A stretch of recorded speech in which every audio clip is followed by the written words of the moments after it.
आप देख रहे हैं द अमर टाइम्स। मैं हूं आपके साथ अंकिता। आइए देखते हैं आज की खबर में क्या कुछ है खास।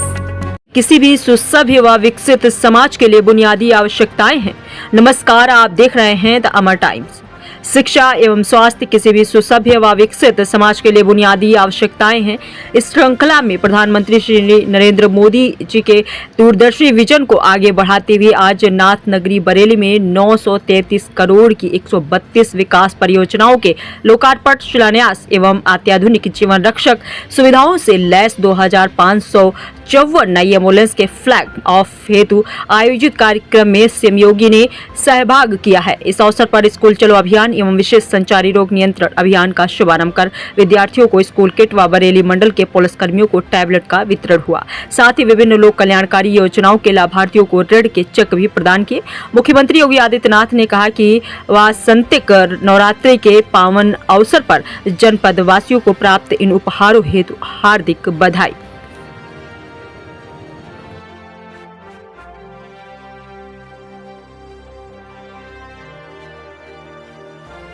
बेसिक शिक्षा परिषद में छात्र और शिक्षक का रेशियो ठीक हो। 1,25,000 से अधिक शिक्षकों की भर्ती का कार्यक्रम हम लोगों ने संपन्न किया। अब हम लोग पीएम श्री योजना के अंतर्गत 1500 विद्यालयों का कायाकल्प भी कर रहे हैं। कस्तूरबा गांधी विद्यालयों को 8वीं से लेकर 12वीं तक गरीब कन्याओं की उत्तम शिक्षा का केंद्र बना रहे हैं। बेसिक शिक्षा परिषद में भी एनसीईआरटी के ही पाठ्यक्रम को हम लागू कर सके, ये कार्यक्रम अलग अलग स्टेजेस पे आगे बढ़ रहे हैं। नेशनल एजुकेशन पॉलिसी के अंतर्गत इन कार्यक्रमों को सफलतापूर्वक आगे बढ़ाने का कार्यक्रम आज बेसिक शिक्षा परिषद आगे बढ़ाने का काम कर रहा है। तो अब हम लोग अगले चरण में आ गए हैं। अब अगला चरण ये कि गांव-गांव में स्कूल तो हैं, लेकिन अभी भी वहां पे बहुत कुछ चैलेंजेस हमारे सामने हैं। हम लोगों ने तय किया है, क्या हम इंटीग्रेटेड स्कूल कॉम्प्लेक्स तैयार कर सकते हैं। और आज मुझे बताते हुए प्रसन्नता है, बरेली के अंदर सरदार अटल बिहारी वाजपेयी जी, पूर्व प्रधानमंत्री जी के ये शताब्दी वर्ष चल रहा है। हम लोगों ने 2023 में सरदार अटल जी के प्रति श्रद्धांजलि व्यक्त करते हुए प्रधानमंत्री मोदी जी के कर कमलों से उत्तर प्रदेश में 16 अटल आवासीय विद्यालय प्रारंभ किए थे। ये 16 अटल आवासीय विद्यालय रजिस्टर्ड बीओसी बोर्ड के श्रमिकों के बच्चों के लिए शुभारंभ किया था। आज बरेली का अटल आवासीय विद्यालय प्रारंभ होने जा रहा है। अभी नवाबगंज में थोड़ी देर में हम लोग जाएंगे। 70 करोड़ रुपए की लागत से लॉजिंग, फूडिंग की सारी व्यवस्था वहां पर उन बच्चों के लिए हम लोग उपलब्ध करवाते हैं।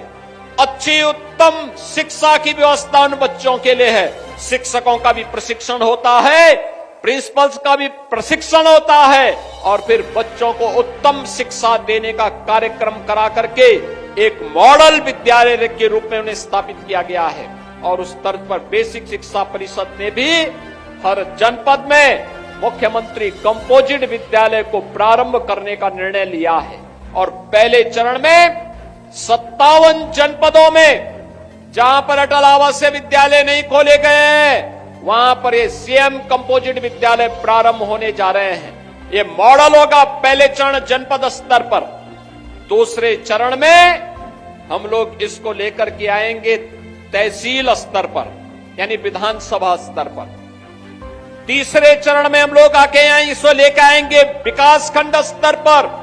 और चौथे चरण में न्याय पंचायत स्तर पर लेकर के आएंगे, जहां पे प्री प्राइमरी से लेकर के सीनियर सेकेंडरी तक, यानी नर्सरी से लेकर के 12वीं तक की शिक्षा बच्चों को एक ही कैंपस में मिल सके।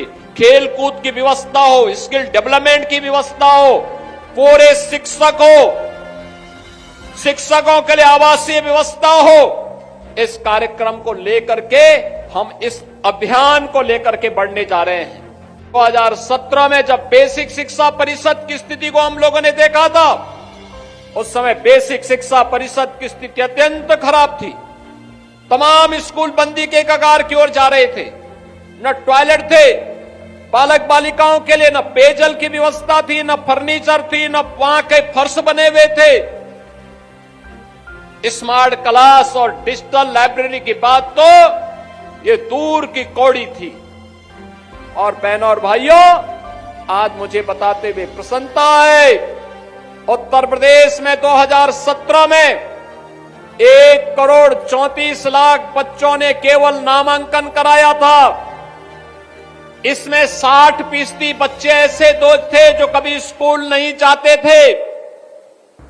और आज मुझे बताते हुए प्रसन्नता है, स्कूल की कायाकल्प होने के बाद उत्तर प्रदेश के अंदर आज के दिन पर गत वर्ष हम लोगों ने 1,91,00,000 बच्चों को डीबीटी के माध्यम से 1,200 रुपये हर बच्चे के अभिभावक के अकाउंट में हम लोगों ने भेजने का काम किया।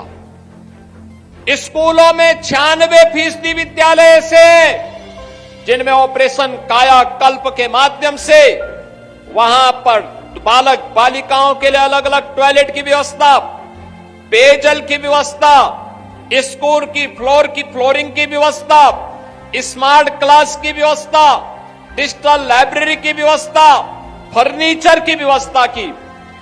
1,91,00,000 बच्चों के लिए वर्ष में 2 uniform, bag, book, shoes, socks, sweater ये अनिवार्य रूप से सरकार के स्तर पर दिया जाने लग गया है। और आज बच्चों के मन में आता है कि हां, मैं भी इस समाज का नागरिक हूं।